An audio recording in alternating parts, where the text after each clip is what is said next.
ورنہ وہ آ کر تم سے تمہاری محبت اور خوشیاں سب کچھ چھین لے گا اور تمہیں عمر بھر پچھتانا پڑے گا۔ میں نے الیاس کی بات مان لی اور اسے والد صاحب سے جان چھڑانے کا طریقہ پوچھا تو اس نے کہا کہ کھانے میں زہر دے دو۔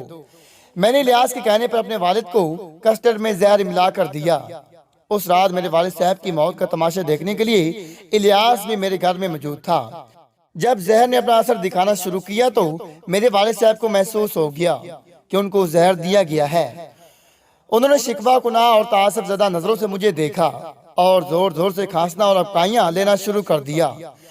میں نے اپنا دوپٹہ اتار کر الیاس کو دے دیا کہ میرے والد صاحب کے منہ پر باندھ دو تاکہ ان کی بلند آواز سے کھانسی سن کر آس پڑوس سے کوئی اٹھ کر نہ آ جائے۔ جب میں الیاس کو دوپٹہ پکڑاتے ہوئے یہ سب کہہ رہی تھی تو میرے والد صاحب میری طرف انتہائی غمگین نگاہوں سے دیکھ رہے تھے۔ انہوں نے ہاتھ کے اشارے سے مجھے اپنے پاس بلایا۔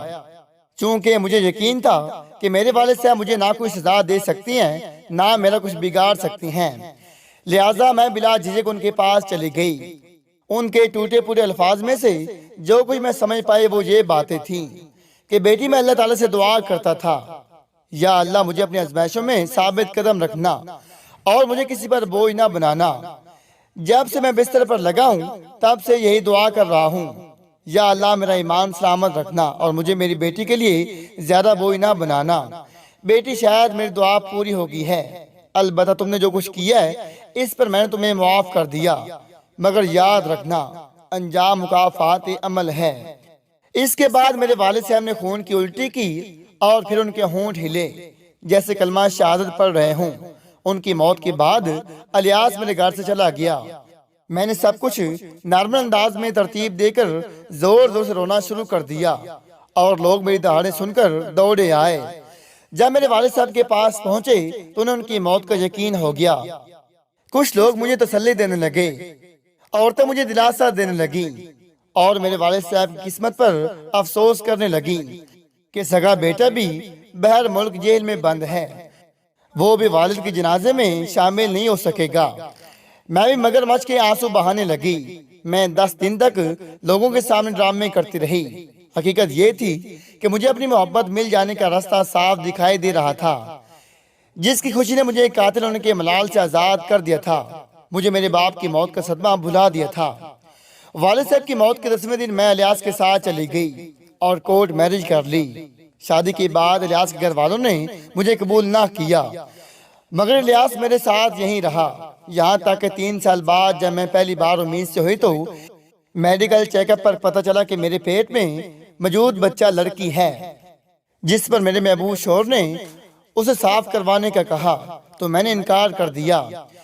پہل وہ نرمی سے کہتا رہا، میں نہ مانی، پھر وہ بحث کرنے لگا، میں پھر بھی نہ مانی تو اس نے ہاتھ اٹھانا شروع کر دیا۔ میں نے پھر بھی ضد نہ چھوڑی تو اس نے کسی دوست کے ذریعے کسی پرائیویٹ اسپتال کے ڈاکٹر سے میل ملاپ کر کے مجھے گھر میں بے ہوش کیا اور پھر راتوں رات اسپتال لے جا کر بچہ ابارٹ کروا دیا۔ میں بہت دن تک روتی رہی، مجھے بھوک تک نہ لگتی تھی۔ 2-3 دن میرا محبوب مجھے کھانے پینے کا پوچھتا رہا۔ تیسرے دن اس نے پوچھنا چھوڑ دیا اور کہا کہ جب بھوک لگے گی کھانا کھا لینا۔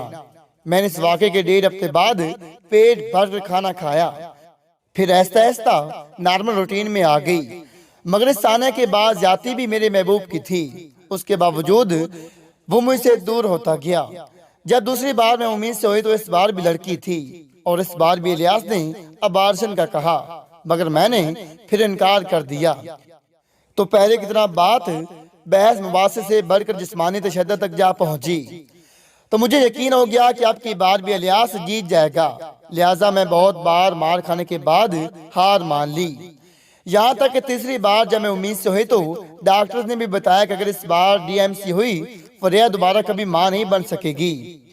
میں نے اپنے شوہر کی لاکھ منتیں کی مگر وہ نہ مانا اور اپنی ضد پر اڑا رہا کہ مجھے بیٹی نہیں چاہیے، یہاں تک کہ تیسری بار بھی میری DMC ہو گئی۔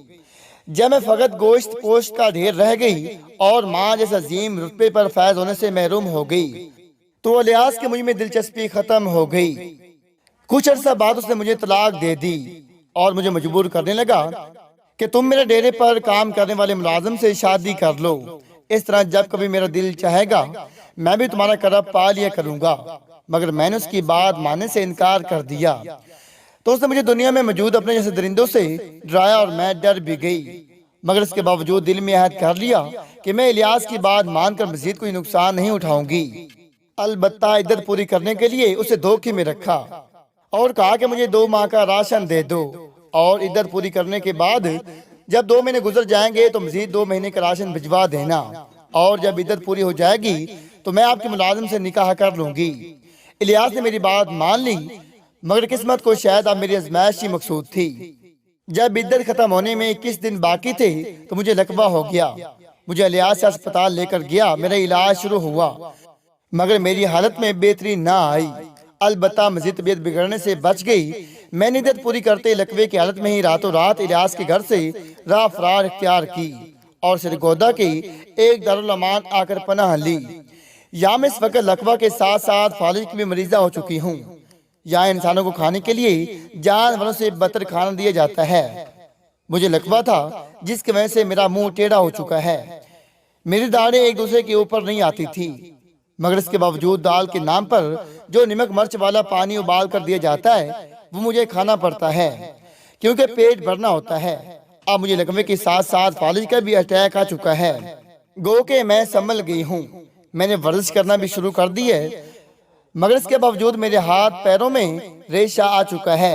کئی بار میرے ہاتھ کانپنے کی وجہ سے چائے سالن زمین پر گر جاتا ہے تو دوبارہ نیا سالن نہیں ملتا، لہٰذا پیٹ کی بھوک مٹانے کے لیے میں روٹی کا نوالا کھانے کے بعد زمین کا گرا ہوا سالن انگلی کی مدد سے اٹھا کر منہ میں ڈالتی ہوں۔ اگر زمین پر گر جانے والا سالن زیادہ پتلا ہو، انگلی سے نہ اٹھ رہا ہو تو روٹی فرش پر رگڑ کر سالن لگا لیتی ہوں۔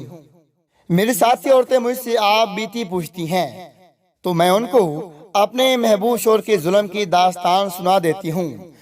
کبھی نہیں بتاتی کہ میں نے اپنے سگے باپ کو غیر محرم کی محبت کی خاطر قتل کر دیا تھا اور میرے باپ نے مجھے مرتے وقت تو معاف کر دیا، مگر یہ ضرور بتایا تھا کہ انجام مکافاتی عمل ہے۔